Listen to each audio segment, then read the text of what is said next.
আজকে আমরা একটা ইটিএফ নিয়ে কথা বলবো, কিন্তু এই ইটিএফ নিয়ে আমরা কেন কথা বলছি সেটা একটা ব্যাকগ্রাউন্ড আছে। সেই ব্যাকগ্রাউন্ডটা আগে আমরা একটু ক্লিয়ার করে নিই। দেখুন, জিএসটি রিফর্ম হতে চলেছে। জিএসটি রিফর্ম হওয়ার ফলে বেশ কিছু সেক্টরে কিন্তু বুলিশ ভাব এসছে। সেই সেক্টরগুলোর নাম আমরা এক নজরে দেখে নিতে পারি। অটো সেক্টর, অটো সেক্টরের মধ্যে যে সমস্ত নামকরা যে কোম্পানিগুলো আছে সেই কোম্পানিগুলো Hero MotoCorp, TVS, Bajaj Auto, Maruti Suzuki, এম&এম, এসকর্ট, তারপর ভিটিএস। এরকম দেখুন প্রচুর যে অটো সেক্টর, যে নামকরা যে অটো সেক্টর গুলো রয়েছে, সেই অটো সেক্টর গুলোর মধ্যে একটা বুলিশ ভাব এসছে। এবার এই বুলিশ ভাব আসার কারণটা কি? কারণটা দেখুন, জিএসটি ট্যাক্স স্ল্যাব 28 থেকে কমে 18% হওয়ার একটা সম্ভাবনা রয়েছে। আচ্ছা, এরপরে এই যে সম্ভাবনা যে আছে, তো এর ফলাফল কি এটা আমি একটু পরে আলোচনা করছি। একটু ভালো করে শুনবেন ব্যাপারটা। এরপরে দেখুন সিমেন্ট সেক্টর। সিমেন্ট সেক্টরে কিছু নামকরা company, UltraTech cement, Ambuja cement, Bharat JK Lakshmi cement, এই সমস্ত সিমেন্ট গুলোর কোম্পানির ক্ষেত্রে কি হয়েছে না, কিছু কিছু কন্ডিশন আছে, কিন্তু সেই কন্ডিশন গুলোকে বাদ দিলে ওভারঅল 28 থেকে এরও জিএসটি কিন্তু কমে 18% হওয়ার সম্ভাবনা আছে। আমি কিন্তু প্রত্যেকটাই সম্ভাবনার কথা বলছি। কেন বলছি একটু পরে আমি সেগুলো আলোচনা করব। এরপরে দেখুন কনজিউমেবল প্রোডাক্ট, যার মধ্যে আমাদের হিন্দুস্তান ইউনিলিভার আছে, ব্রিটানিয়া আছে, আইটিসি থাকতে পারে, ভোল্টাস, তারপরে হ্যাভেলস, অম্বর। এই সমস্ত কোম্পানিগুলোর ক্ষেত্রেও কিন্তু কিছু কিছু ক্ষেত্র বাদ দিলে বা ম্যাক্সিমাম ক্ষেত্রে কিন্তু 18 থেকে কমে গিয়ে 5%, আর এসির ক্ষেত্রে 28% ছিল এবং এসিটা 28 থেকে 18% হয়ে যাওয়ার একটা সম্ভাবনা আছে। আমি কিন্তু আবারও বলছি সম্ভাবনা। কেন বলছি একটু পরে আসছি। এরপরে দেখুন গার্মেন্ট ইন্ডাস্ট্রি, তারপরে ফুটওয়্যার ইন্ডাস্ট্রি, এসব ক্ষেত্রেও কিছু কিছু কন্ডিশন আছে, সেই কন্ডিশনকে বাদ দিলে ওভারঅল 12 থেকে 5% নেমে যাওয়ার একটা সম্ভাবনা আছে। হোটেল ইন্ডাস্ট্রির ক্ষেত্রেও একই ব্যাপার, কিছু কন্ডিশন বাদ দিলে এরও কিন্তু 12 থেকে 5% নেমে যাওয়ার সম্ভাবনা আছে জিএসটি রেটটা। আবার ফাইন্যান্সিয়ালস, অর্থাৎ NBFC, banking, life insurance, general insurance, এই যে কোম্পানিগুলো আছে, এই কোম্পানিগুলো এক্সপেক্ট করছে যে তাদেরও জিএসটি কিন্তু কিছুটা কমতে পারে বলে। এখন এই যে জিএসটি গুলো কমছে, এই জিএসটি গুলো কমার ফলে স্বাভাবিক ব্যাপার, একজন কমন ম্যান হিসাবে আমার পকেট থেকে কিন্তু খরচা কম হবে। এবার আমার যদি খরচা কম হয়, তাহলে আমি কিন্তু সেই জিনিসটা একটু বেশি করেই কিনতে চাইবো। এর ফল কি হবে? এর ফলে ইকোনমিতে একটা গ্রোথ আসার সম্ভাবনা আছে।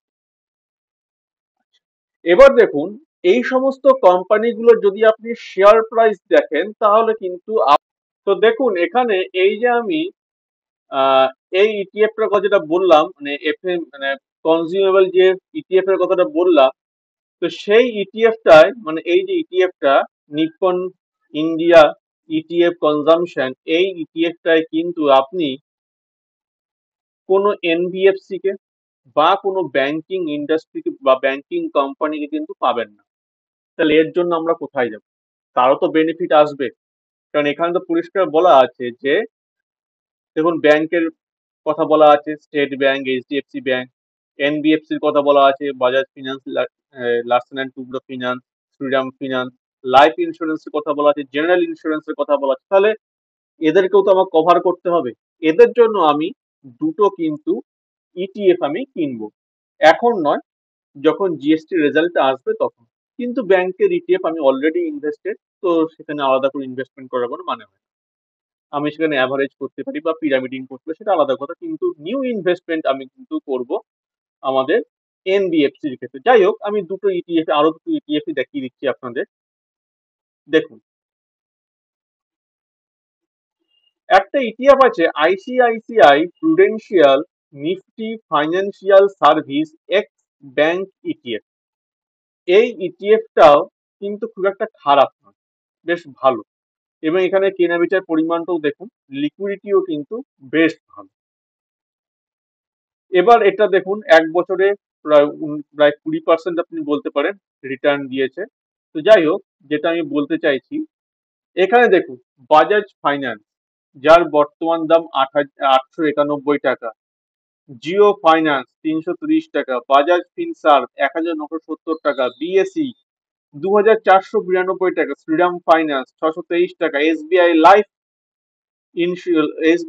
ইন্স্যুরেন্স 1843 টাকা। তো এই যে বড় বড় যে এনবিএফসি গুলো রয়েছে, তাদেরও কিন্তু একটা বান্ডল হিসাবে ইটিএফ আপনি পেয়ে যাচ্ছেন। কোথা থেকে?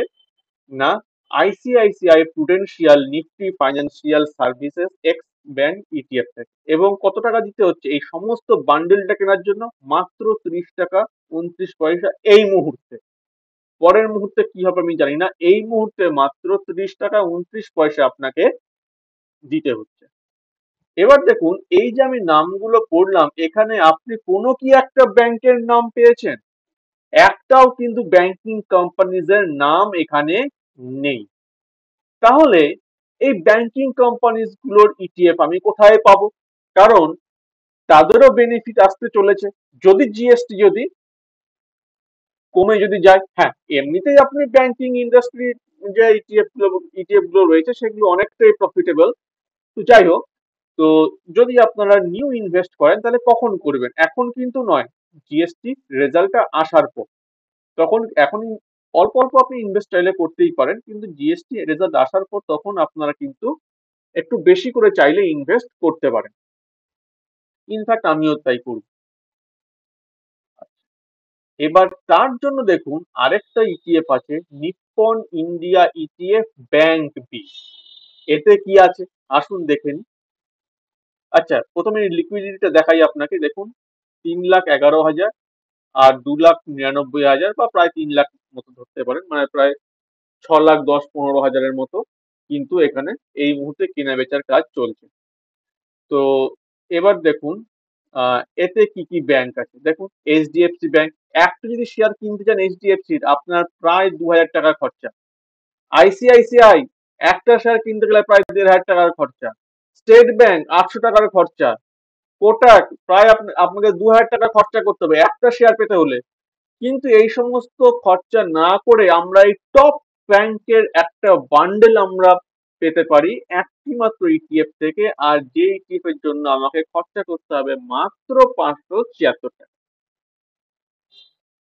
এবার কি হবে দেখুন, আপনাকে একটা মজা দেখায়, এইচডিএফসির দাম কমছে না বাড়ছে? কমছে।